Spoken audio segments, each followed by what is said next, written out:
नमस्कार, मैं प्रिया। बिहारी न्यूज में आपका स्वागत है। चलिए जानते हैं देश विदेश की कुछ प्रमुख खबरों को।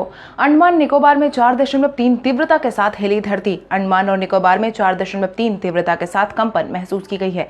लगभग 2:30 बजे रात को अंडमान निकोबार के दिजलीपुर में इस झटके को महसूस किया गया है। हालांकि इस कंपन में किसी तरह के जानमाल के नुकसान होने की खबर सामने नहीं आई है। वहीं नेशनल सेंटर फॉर सोशियोलॉजी ने इस बात की जानकारी दी है। इससे पहले भी 28 जून को इस इलाके में कंपन महसूस की गई थी। उसी दिन हरियाणा के भी कई इलाकों में कंपन महसूस किए गए थे। आपकी जानकारी के लिए आपको बता दें, कोविड-19 के इस माहौल में लगातार अलग अलग राज्यों से कंपन की खबर सामने आई है। हालांकि कहीं भी जानमाल के नुकसान की खबर सामने नहीं आई है।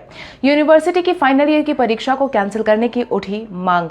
यूजीसी की रिवाइज्ड गाइडलाइंस के तहत यूनिवर्सिटी के फाइनल ईयर के एग्जाम को करवाने की घोषणा की गई थी, जिसके बाद अब जगह जगह से परीक्षा को कैंसिल किए जाने की मांग सुनने में आ रही है। मिली जानकारी के अनुसार दिल्ली सरकार द्वारा सभी स्टेट यूनिवर्सिटी की परीक्षाएं कैंसिल करने के बाद कई राज्य में अब यूजीसी और केंद्र सरकार से फाइनल ईयर की परीक्षाएं कैंसिल करने की मांग उठी है। दिल्ली के उप मुख्यमंत्री मनीष सिसोदिया ने दिल्ली सरकार द्वारा विश्वविद्यालयों की सभी परीक्षा कैंसिल कर यूनिवर्सिटी द्वारा तय किए गए मूल्यांकन के आधार पर डिग्री दिए जाने का फैसला सुनाया था, जिसके तहत उन्होंने प्रेस कॉन्फ्रेंस के दौरान कहा कि मुख्यमंत्री अरविंद केजरीवाल ने पीएम मोदी को पत्र लिखकर केंद्र के अंतर्गत आने वाले सभी विश्वविद्यालयों में अंतिम वर्ष की परीक्षा को कैंसिल करने का अनुरोध किया है। सिर्फ दिल्ली की सरकार ही नहीं बल्कि यूपी पुडुचेरी के मुख्यमंत्री बी नारायण सामी ने भी परीक्षा कैंसिल करने की बात पर जोर दिया है। इसके साथ ही तमिलनाडु के मुख्यमंत्री ने भी मीडिया को बताया है कि उन्होंने केंद्र सरकार और यूजीसी से अनुरोध किया है कि फाइनल ईयर की परीक्षाएं कैंसिल हो जाए।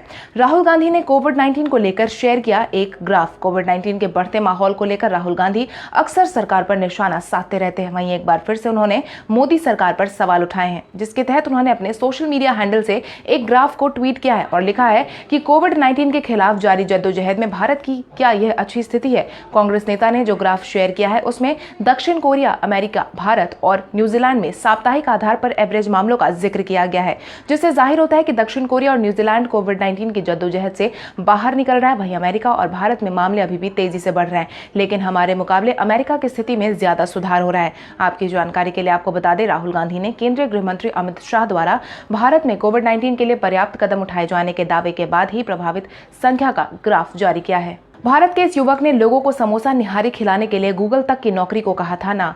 गूगल जैसी कंपनी में नौकरी आसानी से नहीं मिलती, लेकिन अगर किसी को यह नौकरी मिल जाए तो वो आसानी से उसे छोड़ना नहीं चाहता। हालांकि गूगल में नौकरी करने वाले इस युवक ने अपनी नौकरी को छोड़कर अपने सपनों को पूरा करने की ठान ली और आज इनके समोसे इतने ज्यादा प्रसिद्ध है कि गली चौक से लेकर के बॉलीवुड तक इनके खाने की चर्चा जोर शोर से सुनने में आती है। मुनाफा कपाड़िया नामक एक युवक, जिन्होंने द बॉहरी किचन के नाम से लोगों को खाना खिलाना शुरू किया था और धीरे धीरे उनके फैंस ने बड़े बड़े लोगों के नाम जोड़ दिए। मीडिया हाउस से बातचीत के दौरान उन्होंने बताया कि कुछ साल पहले उनके जन्मदिन पर उन्होंने कुछ दोस्तों के लिए खाना बनाया था और इन दोस्तों को मुनाफ की मां के हाथ का खाना इतना ज्यादा पसंद आया कि वो इसे भूल नहीं पाए। मुनाफ की मां नफीसा को खाना पकाने का बहुत शौक था और यहीं से शुरुआत हुई। बॉहरी किचन की मुनाफा सऊदी अरब बोहरा समुदाय से ताल्लुक रखते हैं। उन्होंने नोटिस किया कि वो जो खाना खाते हैं वो बाजार में आराम से नहीं मिलता, जिन्हें उन्हें बाकी से अलग बनाया। सफर शुरू होने से पहले यात्रियों को किया जाएगा सतर्क। रेलवे ने सभी यात्रियों से ट्रेन के सफर को अधिक सुरक्षित बनाने के लिए 20 इनोवेशन को लागू करने का निर्णय लिया है। मिली जानकारी के अनुसार रेलवे द्वारा लागू किए जाने वाले इन इनोवेशन में ट्रेन रवाना होने से कुछ मिनट पहले यात्रियों को सतर्क करने संबंधी सभी तरह के काम करेगी। कोच के अंदर सीसीटीवी की निगरानी, मोबाइल पर अनरजिस्टर्ड टिकट को जारी करने का आदेश सुनाया गया है। रेलवे ने अपने नेटवर्क में अच्छे विचारों को लागू करने के उद्देश्य से विभिन्न जोन के कर्मचारियों के विचारों को जानने के लिए 2018 में एक पोर्टल की शुरुआत की थी। तब से जोनल रेलवे ने इस वेब पोर्टल पर अपनी कई सारी प्रविष्टियों को भी अपलोड किया है। वहीं अब जाकर रेलवे नेटवर्क पर शुरुआत के बड़े पैमाने पर कार्यान्वयन के लिए 20 इनोवेशन की पहचान की गई है। रेलवे के अधिकारियों की माने तो इन 20 इनोवेशन में से ज्यादातर का उद्देश्य सुरक्षा बढ़ाने के लिए तकनीकी सुधार करना है। केपी शर्मा ओली ने की अमिताभ बच्चन के शीघ्र स्वस्थ होने की कामना। भारत नेपाल के बीच जारी तनाव के बावजूद प्रधानमंत्री केपी शर्मा ओली ने अमिताभ बच्चन के स्वास्थ्य की कामना की है। आपकी जानकारी के लिए आपको बता दें, अमिताभ बच्चन और अभिषेक बच्चन दोनों ही शनिवार को पॉजिटिव पाए गए थे, जिसके बाद उनका इलाज मुंबई के नानावती अस्पताल में चल रहा है। वहीं ओली ने इनके परिवार के सदस्य की मंगल कामना करते हुए ट्वीट किया है कि मैं भारत के महान कलाकार अमिताभ बच्चन और उनकी बेटे जूनियर बच्चन समेत पूरे परिवार के अच्छे स्वस्थ एवं शीघ्र ठीक होने की कामना कर रहा हूं। वहीं आपकी जानकारी के लिए आपको बता दें, अमिताभ बच्चन ने अपने कोविड-19 से प्रभावित होने की जानकारी खुद ही साझा की थी, जिसके तहत उन्होंने ट्वीट किया था कि मैं कोविड-19 से संक्रमित पाया गया हूं, मुझे अस्पताल लाया गया है। शेखर कपूर ने सुशांत सिंह राजपूत से संबंधित कई बातों का किया खुलासा। बॉलीवुड एक्टर सुशांत सिंह राजपूत ने कुछ समय पहले अपनी जान खुद ले ली थी, जिसके बाद से लगातार बॉलीवुड निशाने पर है। जिसके बाद अब शेखर कपूर ने ईमेल के जरिए पुलिस को अपना बयान दिया है। उन्होंने बताया कि पानी उनका एक ड्रीम प्रोजेक्ट पर तकरीबन 10 साल से ज्यादा वक्त से फंसा हुआ था। साल 2012-13 में 150 करोड़ की फिल्म के बजट के साथ इसको बनाने के लिए यशराज फिल्म्स में आदित्य चोपड़ा और उनकी मुलाकात हुई थी और ये तय हुआ था कि यशराज के बैनर तले साल 2014 में इस फिल्म की शुरुआत होगी। फिल्म की कास्ट को लेकर सुशांत ने उनकी पहली मुलाकात यशराज के स्टूडियो में हुई थी, जिसके बाद यशराज फिल्म्स ने प्री प्रोडक्शन का काम शुरू किया था। प्री प्रोडक्शन में तकरीबन 5 करोड़ रुपए खर्च भी हुए थे। सुशांत ने इस प्रोजेक्ट के लिए कई फिल्मों को ना भी कहा था, जिसके बाद मेरे और आदित्य चोपड़ा के मनमुटाव के बाद यह फिल्म पूरी तरीके से बंद हो गई थी। फिल्म के बंद होने का सदमा उसे काफी ज्यादा लगा था और तभी से शायद वो डिप्रेशन में रहने लगा था। भारतीय सेना के जवान ने केक नहीं होने पर बर्फ का केक काटा। भारतीय सेना सरहद पर रहकर किस तरह से लोगों की सुरक्षा करती है, इस बात का अंदाजा कोई नहीं लगा सकता। सिर्फ सुरक्षा ही नहीं, बल्कि भारतीय सेना अपने आप को तमाम सुविधाओं से भी वंचित रखती है ताकि पूरे भारत को महफूज रख सके। हाल ही में एक वीडियो सोशल मीडिया पर तेजी से ट्रेंड कर रहा है, जो कि इसका प्रमाण भी देता है, जिसका वीडियो भारतीय क्रिकेट टीम के पूर्व खिलाड़ी वीरेंद्र सहवाग ने भी अपने सोशल मीडिया पर शेयर किया था। जारी किए गए इस वीडियो में कई सारे जवान मौजूद हैं। वहीं एक जवान का जन्मदिन है। उनके जन्मदिन पर केक नहीं होने की वजह से बर्फ का केक को बनाकर ही उन्होंने केक को काटा है। वीरेंद्र सहवाग ने इस वीडियो को शेयर करते हुए लिखा कि भारतीय सेना का जवान अपने जन्मदिन का जश्न मना रहा है। बर्फ की केक की सुंदरता एक सैनिक ही जान सकता है। ज्योतिरादित्य सिंधिया ने सचिन पायलट को लेकर जताई सहानुभूति। मध्य प्रदेश के बाद राजस्थान की सियासत से परेशानियों के बादल छटने के नाम नहीं ले रहे हैं, क्योंकि राजस्थान के उप मुख्यमंत्री सचिन पायलट गहलोत सरकार से बेहद ही नाराज चल रहे हैं।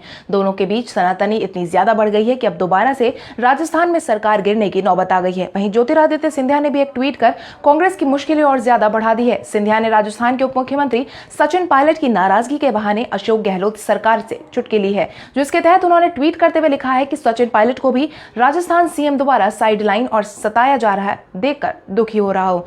यह दिखाता है कि कांग्रेस में प्रतिभा और क्षमता बची नहीं है।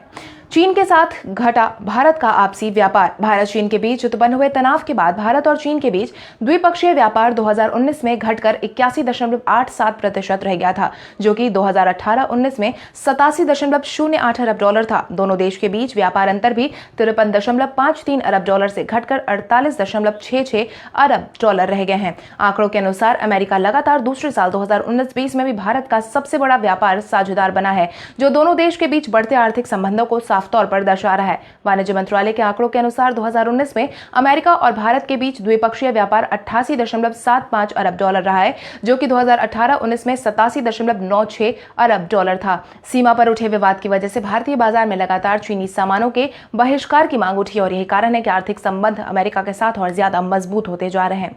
भारतीय रेलवे पहुंची बांग्लादेश तक। कोविड-19 के इस माहौल में भारतीय रेलवे लोगों के लिए बेहद ही सहायक साबित हो रही है। देश भर में लोगों के लिए जरूरी सामानों की मुस्तैदी के साथ साथ आपूर्ति करने की जिम्मेदारी भी भारतीय रेलवे ने उठा रखी है। इतना ही नहीं, पड़ोसी बांग्लादेश की भी मदद भारतीय रेलवे की तरफ से की जा रही है। मिली जानकारी के अनुसार भारतीय रेलवे ने पहली बार देश की सीमा से पार बांग्लादेश के लिए आंध्र प्रदेश के गुंटूर जिले के रेड्डीपलेम में सूखी मिर्च की एक विशेष मालगाड़ी से ढुलाई की है। इसमें पहले गुंटूर और आसपास के क्षेत्र के किसान और व्यापारी कम मात्रा में सूखी मिर्च सड़क मार्ग से बांग्लादेश ले जाते रहे और इस पर लगभग 7,000 रुपए प्रति टन की लागत का खर्च होता था, क्योंकि बंद के दौरान किसान सड़क के रास्ते जरूरी सामान की आवाजाही नहीं कर पाते और यही कारण है कि रेलवे कर्मचारी और अधिकारियों ने मिर्च ले जाने वालों से संपर्क किया और फिर रेल से माल ले जाने की सुविधाओं के बारे में विस्तार से समझाया गया। मालगाड़ियों के माध्यम से थोक में सूखी मिर्च को ले गए।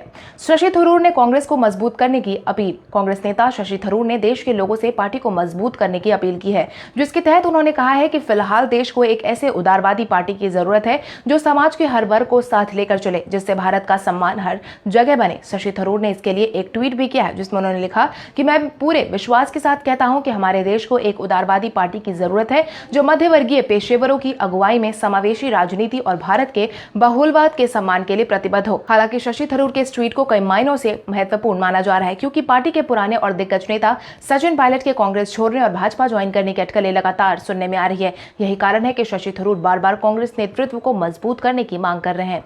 अमेरिकी कंपनी कॉलकेम ने जियो प्लेटफॉर्म में 730 करोड़ रुपए का निवेश करने का किया ऐलान। अमेरिकी कंपनी क्वालकॉम ने रिलायंस इंडस्ट्रीज लिमिटेड की डिजिटल इकाई जियो प्लेटफॉर्म में 730 करोड़ रुपए निवेश करने का फैसला सुनाया है। जो प्लेटफॉर्म उसके लिए यह लगातार 13वीं डील होगी। सोशल मीडिया प्लेटफॉर्म फेसबुक और दूसरी कंपनियों ने जियो के साथ निवेश किया है। 12 सप्ताह में जियो प्लेटफॉर्म ने 25.24% हिस्सेदारी के जरिए अब तक 1,18,318.45 करोड़ रुपए जुटाने का भी ऐलान किया है, जिसमें दुनिया की प्रमुख टेक कंपनियां शामिल है। वहीं क्वालकॉम की बात करें तो इसके हेडक्वार्टर अमेरिका के कैलिफोर्निया में स्थित है और यह कंपनी टेक्नोलॉजी क्षेत्र की कंपनी है। इस कंपनी के पास 3G, 4G और 5G जैसी वायरलेस टेक्नोलॉजी में काम करने की विशेषज्ञता हासिल है। विराट कोहली को गांगुली ने दिया संदेश। पूरी दुनिया भारत और ऑस्ट्रेलिया के बीच खेले जाने वाले टेस्ट मैच के इंतजार में है।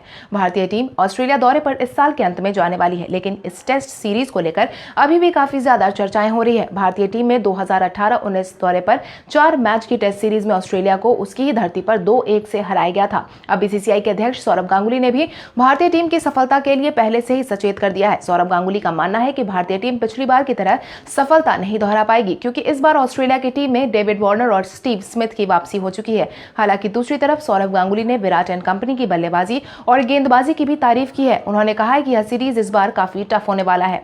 दिल बेचारा की एक्ट्रेस संजना ने किया सुशांत सिंह राजपूत को याद। बॉलीवुड अभिनेता सुशांत सिंह राजपूत के करियर की आखिरी फिल्म दिल बेचारा के ट्रेलर को लॉन्च कर दिया गया है। हालांकि ट्रेलर लॉन्च होने के बाद ही लगातार यह ट्रेंड भी सेट कर रहा है। लोगों को फिल्म का ट्रेलर पसंद आ रहा है और सभी अब इस फिल्म के रिलीज होने का इंतजार कर रहे हैं। इस फिल्म में सुशांत के साथ संजना संघी लीड रोल में नजर आ रही हैं। आपको बता दें, संजना की यह डेब्यू फिल्म है। वहीं संजना ने अपने सोशल मीडिया के माध्यम से सुशांत सिंह राजपूत को याद किया है, जिसके बाद संजना ने फिल्म के सेट की फोटो को शेयर किया है, जिसमें वो सुशांत के साथ नजर आ रही हैं।